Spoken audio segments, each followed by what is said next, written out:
구독자님께서 나스닥 지수 차트를 여쭤보셨는데 결론만 말씀을 드리면 개인적으로는 뭐 그렇게 좋아하지는 않습니다. 그렇게 좋게 안 봐요. 오히려 코스피 코스닥이 낫다라고 보고 있습니다. 예전에는 우리 시장이 미국 증시 상황을 거의 잘 따라다녔어요. 올라가면 같이 올라가고 떨어지면 떨어지고, 어느 순간부터 뭐 올라가도 떨어지고 내려가면 또 떨어지고, 이런 상황에서 미국의 이 상황이 꼭 우리 시장에 딱 접목시켜서 이렇게 너무 세부적으로 분석할 필요는 없다라고 봐요. 내가 이렇게 어제도 보니까 그 해외 증시 그런 상황 보면 테슬라 주가를 가지고서 뭐 순간순간 이렇게 분석하시는 분들도 있어요. 근데 그게 경제 전문가들이라면 그 분석을 해서 돈 벌어먹는 사람들이니까 그렇지만, 미국의 테슬라 종목을 투자하는 사람들이 그렇게 날마다 분석한다면 그거는 아주 근시안적으로 접근하는 거고 불안한 거잖아요. 불안하니까 그냥 그 산들바람만 불어도 그냥 초조해지고 흔들흔들. 그러니까 그거는 아무리 미장이 좋다고 그래서 미장으로 갔지만 맞지 않는 시장에 들어가 있는 거죠. 그러니까 그런 게 어떻게 보면 내가 더 많은 정보를 취합하면 더 좋겠지만, 이게 잘못하면 더 노이즈가 돼요. 그냥 큰 그림에서 시장을 그냥 보면 되지, 그거를 세부적으로 분석해서 하는 것은 오히려 어차피 그 1차 가공된 정보를 우리가 듣는 거예요. 그거를 내가 또 거기서 2차 가공을 하고, 또 친구들을 또 지인들 얘기를 들어서 3차 가공을 하고, 그렇게 하다 보면 이게 뒤죽박죽이 돼버린다고요. 그래서 큰 그림에서의 시장 관점으로만 이해를 하면 어떨까 싶습니다. 차트 얘기를 드리면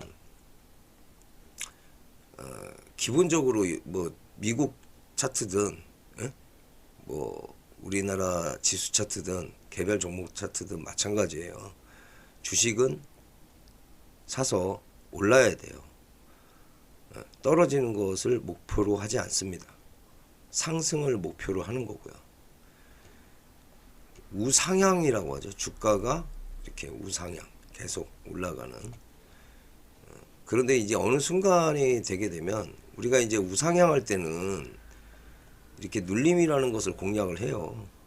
그래도 내가 세부적으로 분석하지 않아도 큰 그림에서 우상향이기 때문에 그냥 뭐 물타기 안 해도 들고 있으면 잘 올라요. 또 이렇게. 이게 우상향, 상승장이죠. 우리가 상승장이라고 하죠. 그러니까 상승장에서는 특별한 기술이 필요가 없어요. 내가 뭐 이렇게 차트 분석을 열심히 안 해도 그냥 사놓고 좋아 보여, 그럼 또 올라가요. 그죠? 그런데 이게 이제 문제는 뭐냐면, 잘 가던 애가 이렇게 눌림인 줄 알고 들어갔는데 연장 하락이 나오면서 이런 전저점을 이탈하는 이런 행위가 나올 때, 이때 이제 우리가 경계를 해야죠. 물론 여기에서 이제 어떤 큰 악재로 인해서 급락이 나왔을 경우에는 V자 반등도 가능해요. 근데 대부분은 올라가다가 다시 이탈을 하면서 이때부터 하락 파동으로 접어들게 되죠. 그래서 우리가 이때 이 순간에 우리가 대응하는 게 가장 중요하고, 이 순간을 캐치하는 게 그만큼 어려운 일이고, 주가는 세 가지가 있죠. 상승, 하락, 횡보. 세 가지입니다. 지금 나스닥 지수는 둘 중에 하나예요. 그냥 하락이냐, 옆으로 횡보를 하느냐, 박스권 만들면서 그렇게 보고 있습니다. 상승장은 일단은 아니에요. 근데 이제 하락 같은 경우에는 이 역연자로 빠지는 이 하락이 지속되면 지속될수록 내 돈을 가져가죠. 근데 이제 횡보장 같은 경우에는 돈을 가져가는 게 아니고 시간을 가져가죠. 내 시간. 개별 종목으로 몇 개 예시를 들어서 한번 볼게요. 예를 들어서 대표적으로 삼성전자 같은 경우에는 이전에도 그런 말씀을 드린 적이 있는데, 이 하락 다음에 박스권으로 횡보를 할 가능성이 높다라고 저는 그렇게 보고 있고, 지금도 마찬가지입니다.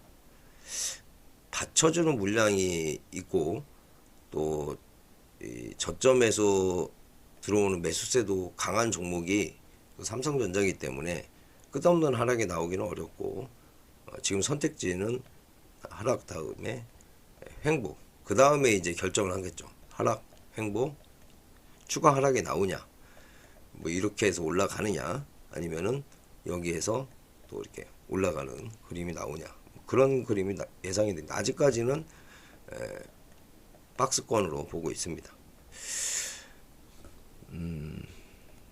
유한양행 같은 경우에는 이탈했죠. 이탈했으면은 여기에서 이렇게 쭉 빠져야 돼요. 근데 지금 상황에서는 횡보를 선택한 것 같다, 이렇게 보고 있습니다. 횡보.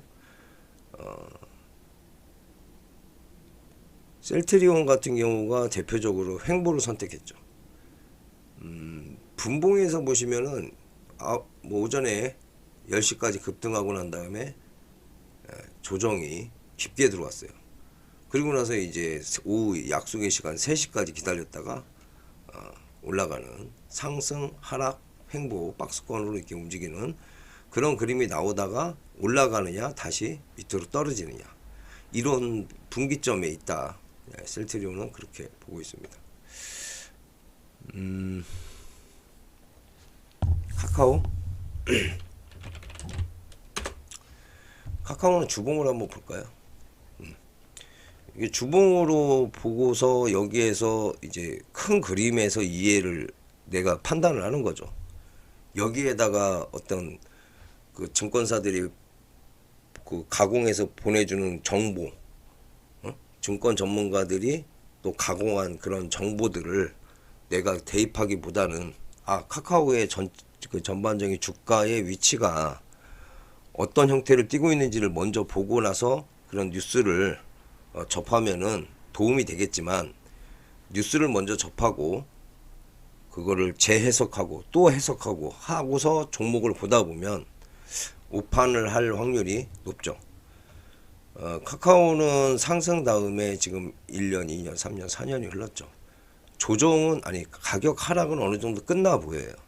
근데 여기에서 이 횡보 구간을 어느 정도 가져갈 것인지, 그런 부분이 좀 관건이고, 단기적으로는 이렇게 넘어가는 그림이 좀 기대가 되는 부분이 있고요.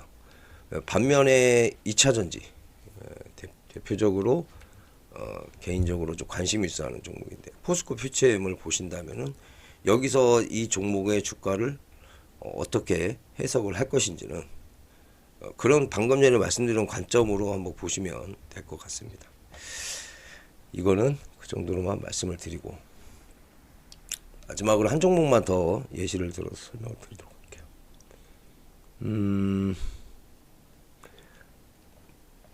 한화 시스템인데요.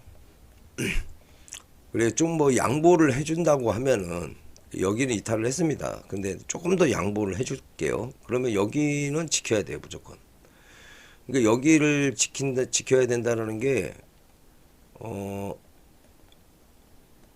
이 자리를 지키는 거예요. 여기에서 만약에 이탈이 나온다면, 이렇게 이탈이 나온다면 이거는 하락으로 가거나 셀트리온이나 그런 애들 유한양행처럼 여기서 횡보를 가져갈 수도 있고, 어쨌든 이 라인을 이탈하게 되면은 상승장은 끝났다, 이렇게 해석을 하는 거죠. 그러니까 이 종목을 보는 관점을 내가 시간을 좀 들여가지고 공략을 할 것인지, 돈을 쏟아부어서 돈과 시간을 대가를 지불하고 물릴 것인지, 그 판단을 해야 되겠죠. 여기서는 그냥 사, 이전에도 그냥 대충 샀더니 올라가더라, 그거는 없다라는 거죠. 그래서 그 기준점으로 삼는 것이 우위평을 이탈한 음봉에 대한 해석을 먼저 하는 게 좋겠다. 나중에 내가 지금 이 자리를 하락 파동이나 횡보 구간으로 봤는데 이런 움직임이 또 나온다면은 이때부터는 또 공격적으로 매매가 가능하기 때문에 그런 식으로 해석을 해서 보면 좋을 것 같습니다. 제가 말씀드리는 부분도 어떻게 보면 2차 가공된 정보가 될 수가 있어요. 냉정하게 판단을 하시기 바랍니다.